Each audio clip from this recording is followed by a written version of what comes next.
विजयदशमी का यह पर्व प्राचीन काल से मनाया जा रहा है। भगवान राम के जन्म के साथ इसको जोड़ा जाता है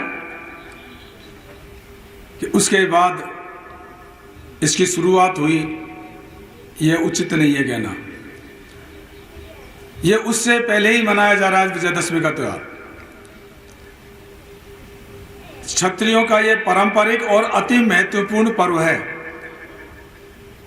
अति प्राचीन काल से ही जब सेनाएं वर्षा से मार्ग अवरुद्ध होने के कारण युद्ध क्षेत्र में नहीं जा पाती थी, सेनाएं आराम करती और युद्ध में काम आने वाले हाथी घोड़े भी आराम करते। जब वर्षा का काल समाप्त हो जाता, उसके तुरंत बाद यह विजयदशमी का समय आता है और इस दिन अगर युद्ध करना होता तो सेनाएं युद्ध के लिए रवाना होती थी। अगर युद्ध नहीं करना होते तो विभिन्न प्रकार की प्रतियोगिताएं आयोजित करके सेना के अंदर उत्साह का संचार किया जाता था। आज के दिन विजय नामक मुहूर्त के, उसको अभिजीत मुहूर्त भी कहा जाता है, सेनाएं प्रस्थान करती थी।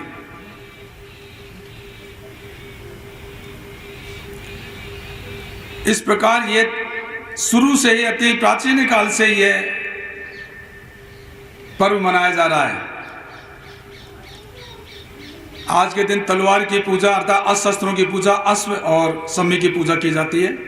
इनके बारे में महाभारत में जो लिखा हुआ है वो संक्षेप में मैं आपको बताऊंगा। सभी अस्त्रों के अंदर तलवार सर्वश्रेष्ठ तो है ही, सबसे प्राचीन मानी जाती है। इसलिए तलवार की बिना पूजा के अस्त्रों की पूजा अधूरी है। तलवार की पूजा सबसे पहले होनी चाहिए।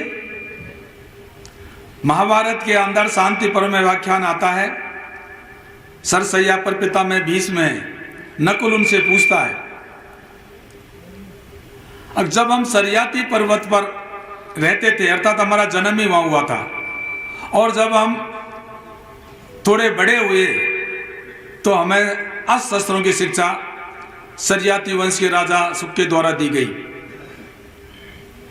युधिष्ठिर ने तोमर फेंकना सीखा, भीम ने गदा सीखी, अर्जुन ने धनुष सीखा, लेकिन मैंने और सहदेव ने तलवार चलाना सीखा। मुझे तलवार अति प्रिय है, इसलिए मैं आपसे तलवार का कुछ इतिहास जानना चाहता हूं। पितामह भीष्म कहते हैं, तलवार की याद दिला करके तूने तो मुझे जैसे सोते से जगा दिया। मैं सरसैया पर रोमांचित हो गया, रोमांच से मेरे रोम रोम खड़े हो गए जब मैंने तलवार को याद किया। इस सृष्टि के साथ ही नारायण ने तलवार को भी तैयार किया है। यह सृष्टि का निर्माण हो गया था। राक्षस जनता को परेशान करने लगे, देवताओं से काबू में नहीं आए। उन्होंने शिव जी से कहा, शिव जी भी उसको काबू में नहीं कर सके राक्षसों को, तो नारायण के पास गए। नारायण ने कहा, मैं उपाय करता हूं, आप लोग यज्ञ कीजिए। सारे देवता मिलकर यज्ञ करने लगे और 80 नामक आयुध उस अग्नि कुंड में से उत्पन्न हुआ जो 30 अंगुल लंबा था। उस आयुध को लेकर के शिव जी ने राक्षसों पर विजय प्राप्त करी और उसको महर्षियों को लौटा दिया। महर्षियों ने कहा, हम क्या करें, इंद्र को दे देगा, आपके काम आएगा, रक्षा करने के, युद्ध करने के लिए। हम लोगों की रक्षा आप पर निर्भर है। इंद्र ने उसको मनु को दिया और मनु से फिर एक छुप में और इक्ष्वाकु के पास आया। इक्ष्वाकु से प्रत्येक राजा तलवार ग्रहण करने लग गए। इक्ष्वाकु के समय से ही तलवार राजा का पास हमेशा से रहती आई है। उस महाभारत के अंदर दिया गया है, अब जब तलवार का पूजन करें तो 8 नाम अवश्य बोलें। उसमें नाम है असी, विशासन, खड्ग, तीक्ष्ण धार, दुर्सत, धर्मपाल, विजय और श्री गर्भा। इन 8 नामों का उच्चारण तलवार का पूजन करते हुए हमें करना चाहिए। इसकी गोत्र बताया है रोहिणी, कृति का नक्षत्र है तलवार का, और देवता परम में पूज्य अग्निदेव है। ये तलवार का इतिहास दिया गया है महाभारत के अंदर। अश्व की पूजा हम करते हैं आज के दिन। ऋग्वेद में लिखा हुआ है, वसुओं ने सूर्यों की किरणों से अश्व का निर्माण किया। सतपथ ब्राह्मण में लिखा है, सौर्य है वो अश्व है, इंद्र है वो अश्व है, छत्र अश्व है, श्री वो अश्व है, इंद्र ही अश्व है, अग्नि ही अश्व है, सौर्य ही अश्व है और क्षत्रिय ही अश्व है।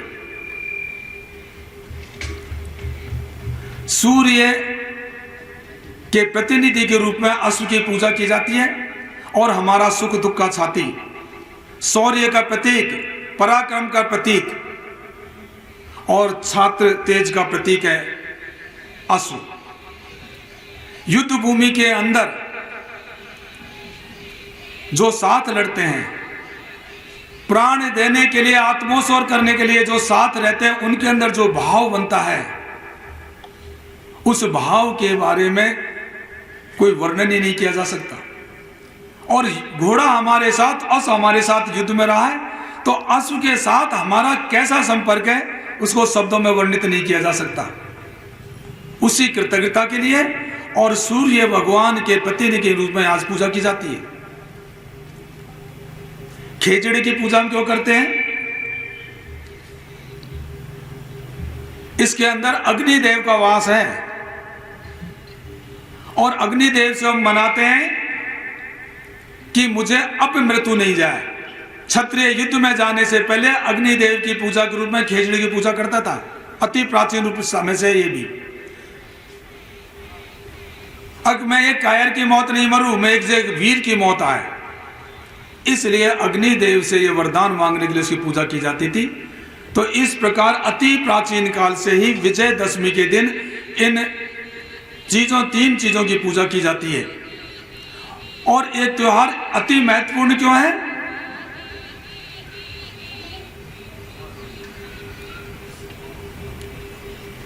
छात्र धर्म को अगर हमें याद करना है तो बिना विजयदशमी के पर्व को वह अधूरा ही रहता है। जब विजयदशमी का पर्व हमारे सामने आता है, उसकी प्रक्रिया हम लेते हैं, तो छात्र शक्ति, छात्र धर्म हमारे सामने उपस्थित हो जाता है। और छात्र धर्म के पालन के लिए, अपने कर्तव्य के पालन के लिए यह माना जाता है। हम अमर सर नरेश शेखा जी को याद करें, तलवार की धार से उन्होंने छात्र धर्म का पालन किया। और आयुवान सिंह जी को याद करें तो उन्होंने कलम की धार से छात्र धर्म का पालन किया। कुंवर आयुवान सिंह जी ने षड्यंत्रकारियों द्वारा, पाखंडियों द्वारा जो धर्म, इतिहास, संस्कृति में मिलावट की थी, उसका पर्दाफाश किया, समाज को एक नई दिशा दी। अपनी कलम के द्वारा सोते हुए समाज को जागने की प्रेरणा आपने प्रदान करी।